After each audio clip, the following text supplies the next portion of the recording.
Alright, here's how you do number 31 from the homework on 2.4. So we want to find an equation for the tangent line to the curve of this function. First thing we have to do is we have to find out when the slope of our curve is equal to -1. Remember, if you want to find your slope of a curve, you take your limit as h approaches 0 of f of a plus h, which is a plus h is a number really close to a, minus f of a all over h. And you take the limit of this as h approaches 0. So what we have is our function is 1 over x minus 1, so I'm going to substitute that in here. So I'm taking the limit as h approaches 0 of the function 1 over, I'm going to evaluate this function at a plus h, so I'm going to put a plus h in for x, so it's a plus h minus 1, minus, again, I'm going to put in a for x, so it's 1 over a minus 1, and all of this is over h. And I'm going to do a little algebra trick here. So first of all, I don't like having to deal with a fraction over a fraction, so I'm just going to write the limit as h approaches 0. I'm going to write 1 over h in the front, and I'm going to multiply it by, this whole numerator here. And I don't like that these don't have a common denominator, so I'm going to make them have a common denominator, okay? So let me move this minus over a little bit, give myself some room. Now I can make them have a common denominator by here. I'm going to multiply the bottom and the top of this first fraction by a minus 1, which is the denominator of the second guy. Then I'm going to multiply the bottom and the top of my second fraction in my numerator by a plus h minus 1, which is the denominator of my first guy there. So really I'm just picking an interesting way to multiply by 1. So I haven't changed either of these fractions. I've multiplied both of them by 1. But watch what happens here.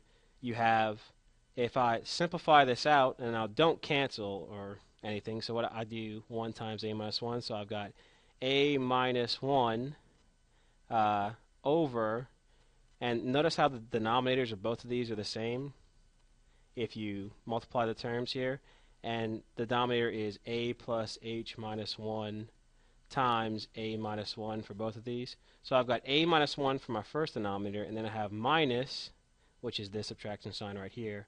1 times this is just a plus h minus 1.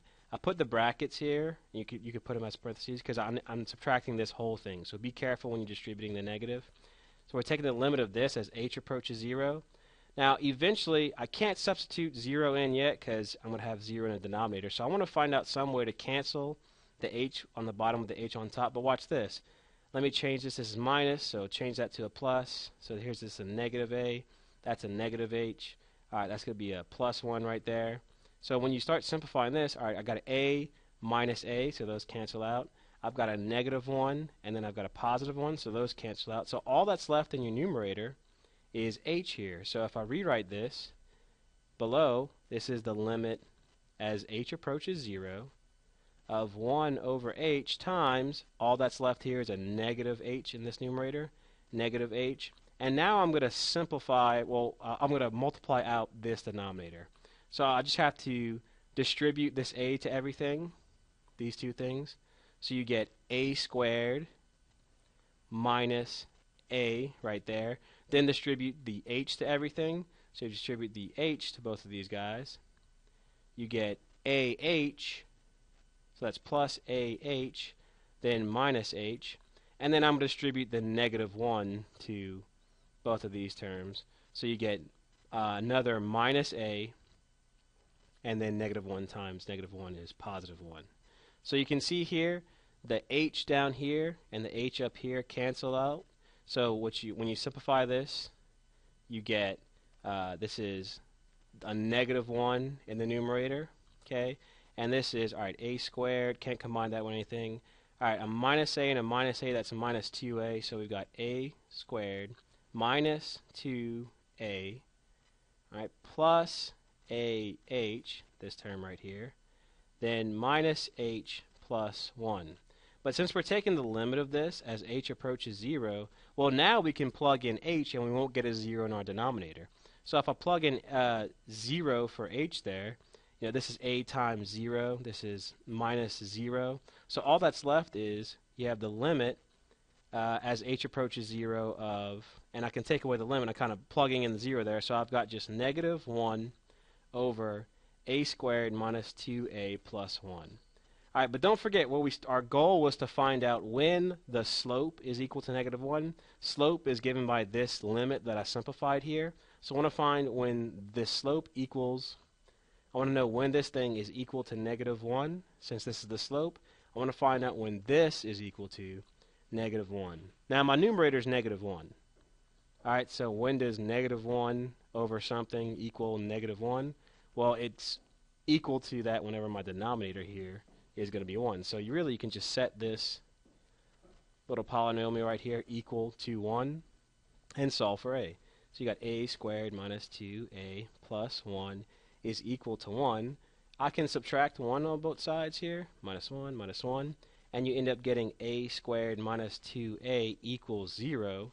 Well, you factor out the a, so you get a minus 2 equals 0. And you can see my two solutions are a equals 0.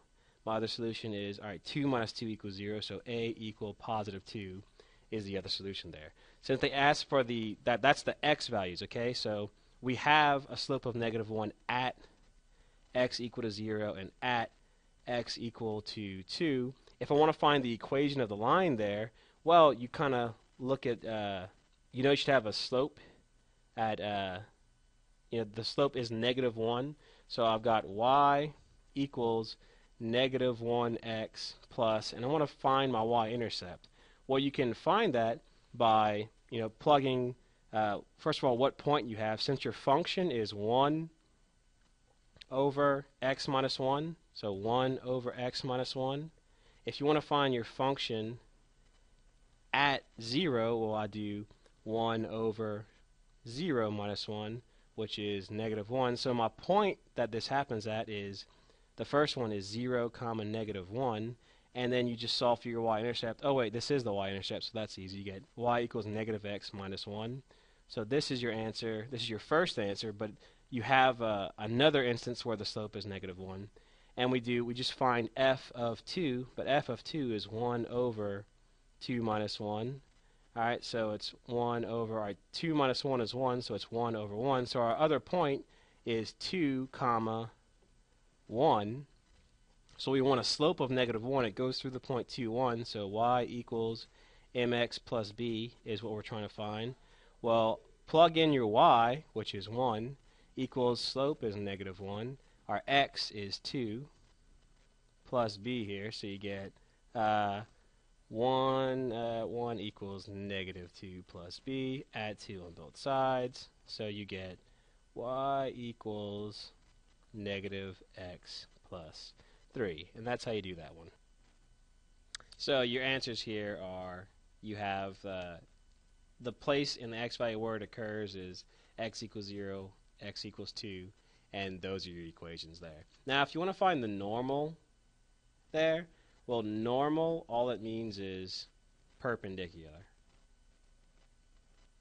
So you're still doing it at these 2 points, and those 2 points being 0 comma negative 1 and 2 comma 1. So you just find the points, you just find equations of lines that go through that point, each of those points. So it's still at 0 comma 1 and at 2, 0 comma negative 1, and at 2 comma positive 1.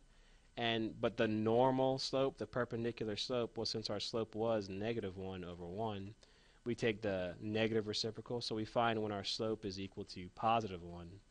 And you could see this one is just y equals positive x plus negative 1, or y equals x minus 1. And if you want to solve this one, we have y equals negative x, actually positive x plus b. We just solve for our y-intercept again.